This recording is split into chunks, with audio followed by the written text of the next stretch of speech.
अस्सलाम वालेकुम। अच्छा भाई, आज का जो हमारा टॉपिक रहने वाला है वो है सिंपल पेंडुलम। ठीक है, ये सिंपल पेंडुलम हमारा इम्पोर्टेंट टॉपिक है। इसको आज हमने देखना है कि सिंपल पेंडुलम क्या होता है और किस तरह की हरकत हमें करके दिखा रहा है। अच्छा, ये इंपॉर्टेंट लॉन्ग है, इसको आपने अच्छे से तैयार करना है। पेज नंबर जो है इंग्लिश वालों का वो है 64 और उर्दू वालों का पेज नंबर है 90। ठीक है, ये उधर मौजूद है टॉपिक। अच्छा, इस टॉपिक को करने से पहले हम सिंपल हार्मोनिक मोशन को एक दफ़ा रिव्यू कर लेते हैं कि वो कौन सी मोशन है हमारे पास, कैसी मोशन होती है। ठीक है, उसकी डेफिनेशन मैंने अलग से लिखी हुई है, वैसे आपको किताब से भी मिल जाएगी डेफिनेशन, उर्दू और इंग्लिश दोनों में। अच्छा भी, it is that vibratory motion in which acceleration और फोर्स। अब देखो, इन दोनों में से आप एक लफ्ज़ लिख सकते हो। ठीक है, फोर्स लिख लो या एक्सलरेशन लिख लो, एक ही चीज़ है। Is directly proportional to the displacement. ठीक है, क्या कह रहा है कि ये एक ऐसी वाइब्रेटरी मोशन है, मोशन ये वाइब्रेटरी है। ठीक है, जिसमें जो एक्सलरेशन या फोर्स होता है किसी जिस्म का, वो डायरेक्टली प्रोपोर्शनल होता है डिस्प्लेसमेंट के। आसान से लफ्ज़ों में, आप किसी जिस्म पर जितनी ज़्यादा फोर्स लगाओगे उधर, उसमें उतना ज़्यादा डिस्प्लेसमेंट पैदा होगा, उतना ज़्यादा डिस्प्लेस करेगा वो जिस्म। ठीक है, and its direction is always towards the mean position. और इस फोर्स की या एक्सेलरेशन की सिमत हमेशा कहाँ होगी? वस्ती मकाम की तरफ होगी, मीन पोजीशन की तरफ होगी। ठीक है, मीन पोजीशन आपको पता है क्या होती है, वाइब्रेटरी मोशन पढ़ाते हुए मैंने आपको बताया था। इस टॉपिक को पढ़ते हुए भी हम देखेंगे कि मीन पोजीशन आखिर होती क्या है। ठीक है, उर्दू में भी मैंने लिखी हुई है, ये एक ऐसी वाइब्रेटरी मोशन है जिसमें फोर्स या एक्सेलरेशन डिस्प्लेसमेंट के डायरेक्टली प्रोपोर्शनल होता है। ठीक है, डिस्प्लेसमेंट के डायरेक्टली प्रोपोर्शनल होता है और इसकी सिमत हमेशा वस्ती मकाम की जानब होती है। इक्वेशन की फॉर्म में आप इसको ऐसे लिख सकते हो नीचे, जब जाके आपकी डेफिनेशन कंप्लीट होगी कि acceleration is directly proportional to x displacement. ये डिस्प्लेसमेंट है एक्स यहाँ पर। ठीक है, या आप ये भी लिख सकते हो force is directly proportional to x, ये डिस्प्लेसमेंट। ठीक है, आसान से लफ्ज़ों में, जितना ज़्यादा आप एक्सलेशन पैदा करोगे किसी जिस्म के अंदर, उसके अंदर उतना ज़्यादा डिस्प्लेसमेंट पैदा होगा। या जितनी ज़्यादा फोर्स लगाओगे किसी जिस्म के अंदर, उसके अंदर उतना ज़्यादा डिस्प्लेसमेंट पैदा होगा। अब नेगेटिव साइन यहाँ पर कुछ भी जाहिर नहीं कर रहा, बल्कि ये चीज़ जाहिर कर रहा है कि एक्सलेशन की जो सिमत होगी वो हमेशा वस्ती मकाम की जानब होगी। ये नेगेटिव साइन इसी को जाहिर कर रहा है। ठीक है, वस्ती मकाम की जानब होगी सिमत उसकी हमेशा। ठीक है, ये नेगेटिव साइन इसको जाहिर कर रहा है। अब मैं सिंपल हार्मोनिक मोशन की बहुत सारी मिसालें हैं हमारे पास, बहुत सारे ऐसे जिस्म हैं जो सिंपल हार्मोनिक मोशन कर रहे हैं। ठीक है, जो हम करके दिखाते हैं आपको, जिसमें सबसे पहले मैस स्प्रिंग सिस्टम। ये लॉन्ग हमने पहले कर लिया हुआ है पिछले हफ्ते। ठीक है, जिन्होंने क्लास ली थी उनको पता है, ये लॉन्ग हम कवर कर चुके हैं। नहीं तो आपने एक दफ़ा देख लेना उसको। आज का जो टॉपिक है वो दूसरी एग्जांपल जो सिंपल पेंडुलम है, ये दो ही एग्जांपल काफ़ी हैं आपके लिए। ठीक है, सिंपल पेंडुलम अब आज हम पढ़ने वाले हैं, यही हमारा इंपॉर्टेंट लॉन्ग है। उससे पहले हम देखेंगे कंडीशंस फॉर वाइब्रेटरी मोशन। कोई भी जिस्म अगर वाइब्रेटरी मोशन कर रहा है तो उसके लिए शर्तें क्या हैं, उसकी कंडीशंस क्या हैं। ठीक है, सबसे पहली चीज़ कि body must have elastic restoring force. उस जिस्म के पास इलास्टिक रिस्टोरिंग फोर्स होना ज़रूरी है। जैसा मैस स्प्रिंग सिस्टम में जो इलास्टिक रिस्टोरिंग फोर्स का काम कर रही थी ना चीज़, वो था वहाँ पर लगा हुआ स्प्रिंग। स्प्रिंग वहाँ पर रीज़न बन रहा था, वजह बन रहा था इलास्टिक रिस्टोरिंग फोर्स का। अब पेंडुलम में हम देखेंगे कि कौन सी चीज़ जो है रिस्टोरिंग फोर्स का बायस बन रही है। ठीक है, दूसरी चीज़ है body must have inertia. Inertia होना जिस्म के पास ज़रूरी है। दो चीज़ें होंगी तो तब जाके हम कहेंगे कि वो कंडीशंस पूरी हो गई हैं वाइब्रेटरी मोशन की। एक तो जिस्म के पास इनर्शिया होना चाहिए और एक इलास्टिक रिस्टोरिंग फोर्स। ठीक है, अब हम देख लेते हैं सिंपल पेंडुलम हमारे पास क्या होता है। सिंपल पेंडुलम की डेफिनेशन हम किताब से देख लेते हैं। अच्छा, the simple pendulum consist of a small Bob, ठीक है, suspended from a frictionless support bye a light in extensible string. Simple pendulum हमारे पास जो एक छोटा सा बॉब होता है, जो गोल सा आपको नज़र आ रहा है, इसको बॉब बोलते हैं। इसका कोई ना कोई मैस एम होगा। ठीक है, इसको हमने लटका देना है एक सपोर्ट के साथ बांध के, रस्सी के साथ। अब रस्सी जो है हमारी, उसमें लचक मौजूद ना हो। इन एक्सटेंसिबल का मतलब ये होता है कि उसमें कोई लचक मौजूद ना हो। ठीक है, उसकी लंबाई सेम रहनी चाहिए, लंबाई जो है कांस्टेंट रहे, कम ज़्यादा ना हो। ठीक है, तो आपने इसको किसी सपोर्ट के साथ बांध देना है। तो यही एक डेफिनेशन बन गई है सिंपल पेंडुलम की। ठीक है, उर्दू में भी देख लेते हैं हमारे पास उर्दू में क्या होता है। एक स्मॉल बॉब को एक हल्की बगैर लचक की स्ट्रिंग या डोरी से बांधकर बगैर रगर के सहारे से लटका दिया जाए तो ये सिंपल पेंडुलम कहलाएगा। ठीक है, ये डेफिनेशन बन गई किसकी? सिंपल पेंडुलम की। ठीक है, हाँ, यहाँ पर उसने एक चीज़ बोली है फ्रिक्शनलेस, ठीक है। फ्रिक्शनलेस का मतलब है कि वहाँ पर किसी किस्म की फ्रिक्शन जो है, किसी भी किस्म की फ्रिक्शन अगर वहाँ मौजूद है तो उसको हमने सिफर कर देना, ज़ीरो कर देना, ठीक है, वो वहाँ पर मौजूद ना हो, ठीक है। ये चीज़ आपने याद रखनी है। अच्छा, इसकी डायग्राम भी मैंने बनाई हुई है। डायग्राम जो बुनियादी सी है आपके पास वो ये है कि एक रस्सी है आपके पास जिसकी लंबाई को हमने एल कह दिया और ये लगा हुआ है नीचे बॉब, ठीक है। इस बॉब को जैसे हम बॉब कहते हैं, इसका मैस हम कह देते हैं एम, ठीक है। इसका वज़न जो है ना उसको हम स्मॉल एम कह देते हैं, ठीक है। अब शुरू में ये बॉब जो है ये हरकत नहीं कर रहा, ये पूरा जिस्म रेस्ट में है, ठीक है। अभी ये रेस्ट में, हमने किसी किस्म की इस पर फोर्स नहीं लगाई, कोई ज़ोर नहीं लगाया, कोई किसी किस्म का इसको झटका नहीं दिया, तो अभी ये रेस्ट में मौजूद है। तो रेस्ट में मौजूद होने से क्या होगा कि ये जो इसकी पोजीशन होगी जहाँ पे ये रुका हुआ है, इसकी इसी पोजीशन को हम बोलेंगे इसकी मीन पोजीशन, ठीक है। या आप इसको उसका वस्ती मकाम भी कह सकते हो, वस्ती मकाम। ये इसकी पोजीशन होगी मीन पोजीशन, इसे हम नाम दे देते हैं ओ का, ठीक है। इस पोजीशन को हम नाम दे देते हैं ओ का, ठीक है। अब आपने आगे क्या काम करना है, आगे आपने करना क्या है, आपने यहाँ से अपनी फ़ोर्स लगानी है, अप्लाई करनी है फ़ोर्स, अपनी फ़ोर्स लगा के इस बॉब को पकड़ना है, हाथों से पकड़ के आप थोड़ा सा दूर ले जाओ, उठा के ना थोड़ा सा आपने दूर लेके जाना है। तो दूर लेके जाते हैं हम, मिसाल ले लो, इसको लेकर आ रहे हैं हम यहाँ पर, हम यहाँ पर ले आए हैं उठा के, इसको यहाँ से उठा के हम यहाँ पर ले आए हैं, ठीक है, अपनी फ़ोर्स लगा के, अप्लाइड फ़ोर्स, ठीक है। तो ये जो नई पोजीशन है इसको हम ए कह देते हैं, जहाँ पर ये आया है, ठीक है। ये इसकी पोजीशन होगी ए, ठीक है। ये इसकी कहलाएगी एक्सट्रीम पोजीशन, ठीक है। ये कौन सी पोजीशन है इसकी, एक्सट्रीम पोजीशन, ठीक है। ये मीन पोजीशन थी, ये एक्सट्रीम पोजीशन होगी, ये मैक्सिमम पोजीशन है इसकी यहाँ पर। अब ठीक है, दूसरी चीज़ हम क्या करेंगे, इसने कोई ना कोई एंगल भी तय किया है, यहाँ से लेकर यहाँ तक, यहाँ से लेकर यहाँ तक एंगल भी बनाया है, तो उसको हम एंगल को थीटा कह देते हैं, ठीक है। स्मॉल एंगल है, बहुत छोटा एंगल रखना है हमने यहाँ पर, ठीक है। ये एंगल इसने थीटा बना दिया यहाँ पर, और इस पॉइंट ओ से लेकर पॉइंट ए तक, यहाँ तक जहाँ तक लेकर गए हैं, ठीक है। यहाँ तक इसका जो फासला होगा, डिस्प्लेसमेंट होगा, उसे हम कह देते हैं स्मॉल एक्स, ठीक है। ओ से लेकर ए तक का जो फासला है हमारा वो हो गया स्मॉल एक्स। ये एक्स यहाँ पर डिस्प्लेसमेंट है, याद रखना, ठीक है। वो यही तो बता रहा है कि फोर्स जो है डिस्प्लेसमेंट के क्या डायरेक्टली प्रोपोर्शनल है। आप जितनी ज़्यादा फोर्स लगा के इसको जितना ज़्यादा दूर लेकर जाओगे तो एक्स भी उतना ज़्यादा बढ़ता जाएगा। मिसाल लो, आप इसको यहाँ से उठा कर यहाँ लेकर जाते तो एक्स भी ज़्यादा हो जाता, डिस्प्लेसमेंट भी ज़्यादा हो जाता, ठीक है। यही बताना चाह रहा था वो डेफिनेशन के अंदर, जितनी ज़्यादा फोर्स लगा के खींच के लेकर जाओगे इसको दूर, उतना ज़्यादा फासला भी बढ़ेगा।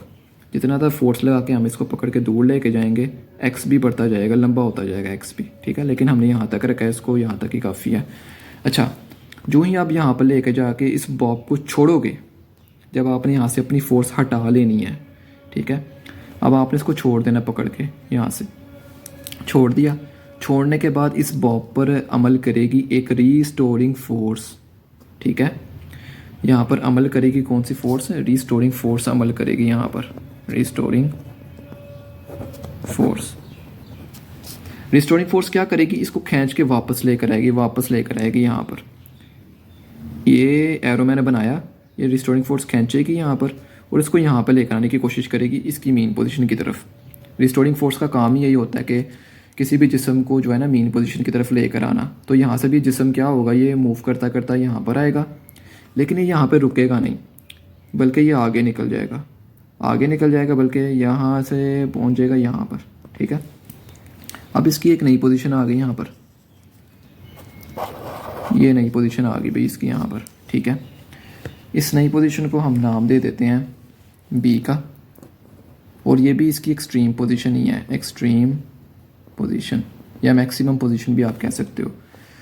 अच्छा, रीज़न क्या है कि रिस्टोरिंग फोर्स का काम था इसको यहाँ पे रोकना, लेकिन ये यहाँ पे रुका नहीं, लेकिन ये यहाँ से आगे चला गया, मज़ीद आगे चला गया। रीज़न क्या थी, रीज़न थी यहाँ पर मौजूद था इनर्शिया।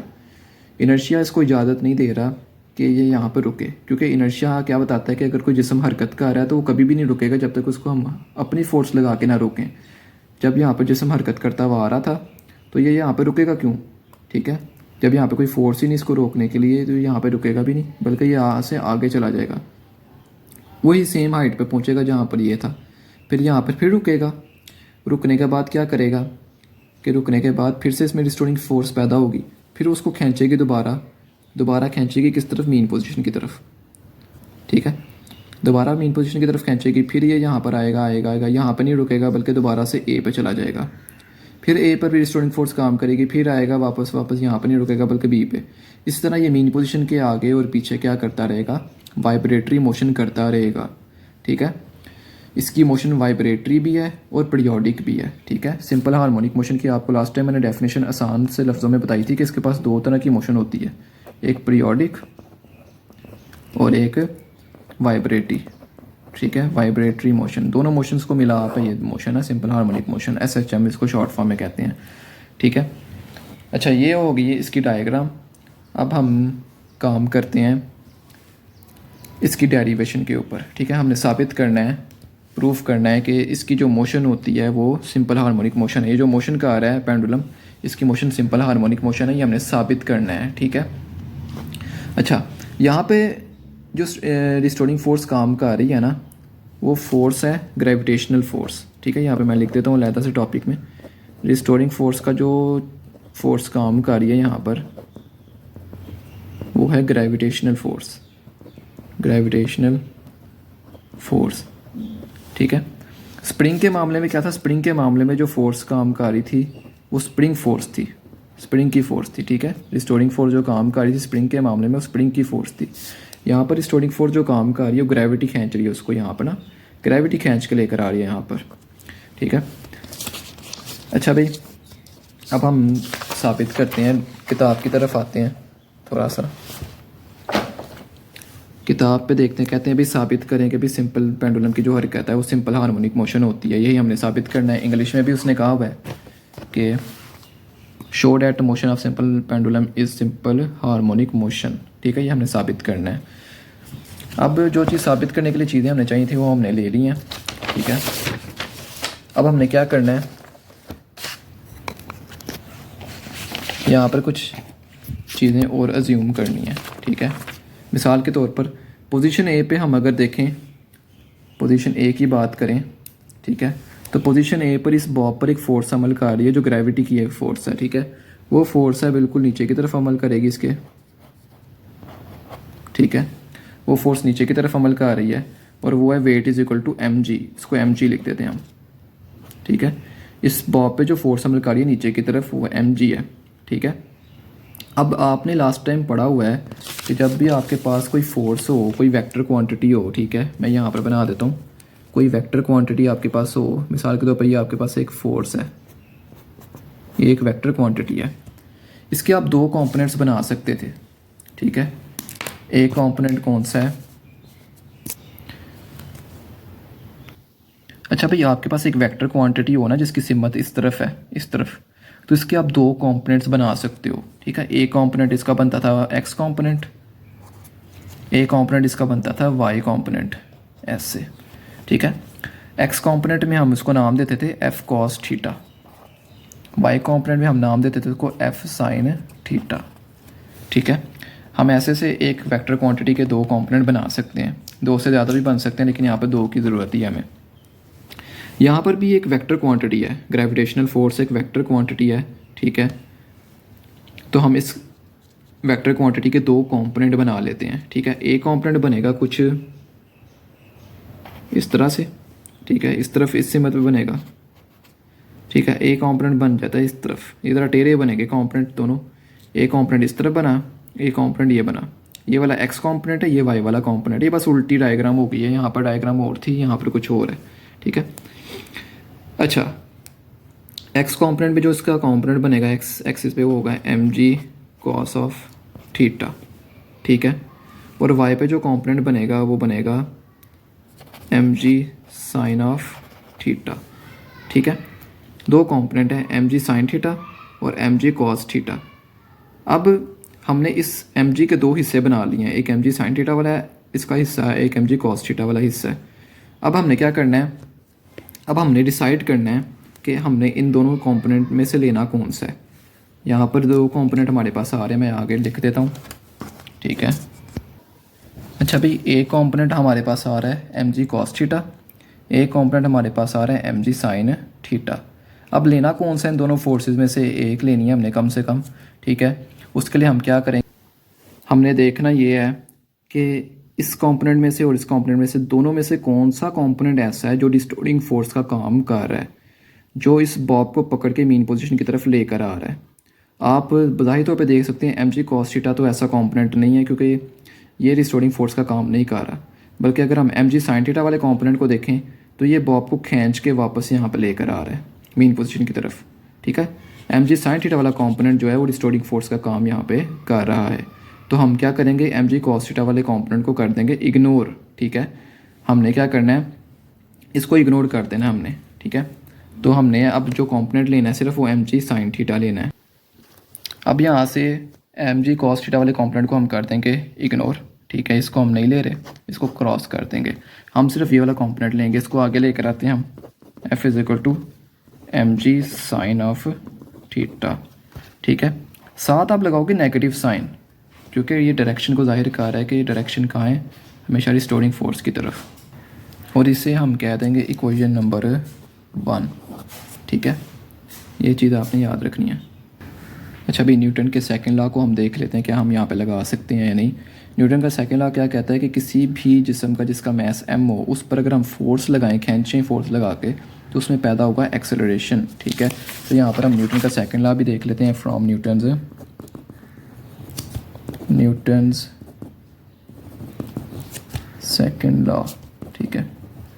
हमारे पास है F is equal to m a, ठीक है। एरो भी लगाना चाहते हो लगा दो, वेक्टर क्वांटिटीज़ हैं, ठीक है। इससे आप इक्वेशन नंबर क्या है दो 2। आप इक्वेशन नंबर 1 भी आपके पास फोर्स है और इक्वेशन नंबर 2 भी आपके पास फोर्स है, दोनों को कंपेयर कर दो। कंपेयरिंग 1 एंड 2, दोनों को आपने आपस में मुकाबले में रख देना एक दूसरे के। तो यहाँ पर आ जाएगा, एक तरफ आपके पास आ जाएगा माइनस जी। अच्छा, दोनों को कंपेयर करेंगे, यहाँ पर आ जाएगा एम जी साइन थीटा बराबर आ जाएगा एम ए के। दोनों को एक दूसरे के मुकाबले में हमने रख दिया। यहाँ से एम से कैंसिल हो गया, पीछे बच गया माइनस जी साइन थीटा, और यहाँ पर बच गया एक्सेलरेशन, ठीक है। अब यहाँ पर हमने देखना है कि साइन थीटा जो हमारे पास है वो एंगल है। साइन थीटा हमारे पास एंगल आ रहा है, ठीक है। साइन थीटा जो हमारे पास एंगल है, यहाँ पर हम देखते हैं एंगल है ये वाला एंगल, जितना भी एंगल बन रहा है वो वाला एंगल है। अब एंगल हमने इतना छोटा रखना है कि वो ज़ीरो के करीब करीब हो, ठीक है। ज़ीरो तो नहीं होगा लेकिन ज़ीरो के करीब करीब हो। तो हम क्या करेंगे, एंगल बहुत छोटा मान के चल रहे हैं, तो जब एंगल को बहुत ज़्यादा छोटा मान के चलेंगे तो साइन थीटा की वैल्यू अप्रॉक्सीमेटली इक्वल हो जाएगी थीटा के, ठीक है। S angle is very small, angle बहुत छोटा रखा हुआ है हमने, ठीक है। तो यहाँ पर हम इस इक्वेशन में पुट करते हैं इसकी वैल्यू जी साइन थीटा की वैल्यू की जगह आ जाएगा थीटा, इधर आ जाएगा एक्सेलरेशन ए। अब थीटा यहाँ पर एंगल है, ठीक है। इस थीटा की वैल्यू हम निकाल लेते हैं इस डायग्राम की मदद से। इस डायग्राम में क्या करना है हमने, डायग्राम का ये पूरा हिस्सा ना हम अलहदा कर लेते हैं। ये ट्रायंगल जो आपको नज़र आ रहा है इसको हम अलहदा कर लेते हैं। अच्छा भी उस डायग्राम को हम यहाँ पर अलहदा से बना लेते हैं कुछ इस तरह से, ठीक है। कुछ इस तरह से हम बना लेते हैं डायग्राम को अलहदा से। ये हम अलहदा बना रहे हैं, ये होगी आर्क लेंथ, ठीक है। ये इसकी लंबाई को हमने एल बोला हुआ है, ये भी लंबाई एल होगी, ठीक है। ये एंगल को हमने बोला हुआ है थीटा, और इधर से लेके इधर तक का पॉइंट, इसको पॉइंट ओ कह दो, इसे पॉइंट इसे पॉइंट एस कह दो, इसे पॉइंट ओ कह दो, इसे ए। अच्छा, पॉइंट ओ से लेके ए तक का जो फासला है उसे हमें बोला हुआ है स्मॉल एक्स। अब इस तरह की डायग्राम आपको कहीं पर भी नज़र आ जाए, आपने एक फार्मूला पढ़ा हुआ है, अगर नहीं तो आप पिछले चैप्टर्स में जाके देख सकते हो। इस तरह के डायग्राम के ऊपर हम फार्मूला लगाते हैं, s is equal to r theta, ठीक है। एस यहाँ पर क्या है, आर्क लेंथ, ये आर्क लेंथ यहाँ से लेके यहाँ तक का फासला, और यहाँ पर रेडियस ये ऐसे लेकर ओ तक का जो फासला है वो रेडियस आर, और थीटा यहाँ पर एंगल है। हमने कुछ भी नहीं करना है, इस फॉर्मूले के मुताबिक हमने इसकी वैल्यूज़ को पुट करना है, ठीक है। जैसे यहाँ पर एस की जगह बन रहा है एक्स, तो हम यहाँ पर लिख देंगे x is equal to r, जो रेडियस है हमारे पास, रेडियस उसकी जगह बन रहा है एल, तो उसकी जगह हम लिख देंगे एल। थीटा तो एंगल ही है, एंगल ऐसे ही रहेगा। थीटा की वैल्यू हम यहाँ से निकाल लेते हैं, थीटा यहीं रहेगा, ये एल नीचे जाकर डिवाइड हो जाएगा एक्स ओवर एल। इस थीटा की वैल्यू को आप पुट कर दो इस थीटा के अंदर, ठीक है, तो आपके पास आ जाएगा minus g x over l is equal to a, ठीक है। जी के ऊपर भी एरो लगाना चाहते हो लगा दो, वो भी वेक्टर ही है। अच्छा, अब आपने क्या करना है, इस एल को एक्स की बजाय जी के नीचे लेकर आ जाना है, ठीक है। तो आपके पास आ जाएगा जी ओवर एल, ठीक है, एक्स हो गया अलहदा is equal to a acceleration, ठीक है। अब यहाँ से देखना जी भी एक कांस्टेंट है, ग्रेविटेशनल एक्सेलरेशन कांस्टेंट, ठीक है। और लंबाई भी कांस्टेंट होती है, लंबाई कम ज़्यादा तो नहीं ना हो रही, तो लंबाई एल भी क्या हो गई, कांस्टेंट। तो ये दोनों ही मिलके क्या बन गए, एक सुपर कांस्टेंट बन गई, सारा कांस्टेंट बन गया, कांस्टेंट, ठीक है। तो अब आप क्या करो कि इस कांस्टेंट को हमने ख़त्म करना है। ख़त्म करोगे तो ये इक्वल का साइन भी ख़त्म हो जाएगा, कांस्टेंट भी ख़त्म हो जाएगा, बल्कि एक सिंबल आ जाएगा डायरेक्टली प्रोपोर्शनल का। तो यहाँ पर आ गया x directly proportional to a, ठीक है, ये आ गए यहाँ पर। इसको आगे पीछे लिख सकते हो आप, a directly proportional to minus x. लो पे यही आपने साबित करना था कि सिंपल पेंडुलम की मोशन जो होती है सिंपल हार्मोनिक मोशन होती है, ठीक है। ये इक्वेशन आपने बस साबित करनी थी, हैंस प्रूव्ड, ठीक है। पेपर में अगर उसने पूछा कि प्रूफ करो तो यहाँ तक प्रूफ करके आना है, बस आपने ये साबित करना था। रिलेशन आपने जो यहाँ पर आपने उसने दिया हुआ है ना रिलेशन, वही आप साबित करना था जो यहाँ पर हो चुका है, ठीक है। तो कोई भी सिंपल हार्मोनिक मोशन करती हुई बॉडी जो है वो ये रिलेशन आपको लाजमी देगी, ठीक है। बेशक वो कोई भी जिस्म है आपके पास, वो ये वाला रिलेशन लाजमी देगा। बाकी इसका आपने टाइम पीरियड का फार्मूला, ठीक है, और फ्रीक्वेंसी का फार्मूला याद कर लेना आपने। टाइम पीरियड का फार्मूला होता है 2 pi under root l over g. Frequency होती है उसका उल्ट कर दोगे तो हो जाएगा 1/2 पाई जी ओवर एल, ठीक है। टाइम पीरियड का फार्मूला आपने याद रखना है, फ्रीक्वेंसी का फार्मूला आपने याद रखना है, मेडिकल्स में ये पूछा जाता है, ठीक है। बस इतना ही काफ़ी है, लेक्चर आज के लिए काफ़ी लंबा हो गया है। चलो ठीक है फिर, ओके, शुक्रिया बहुत बहुत।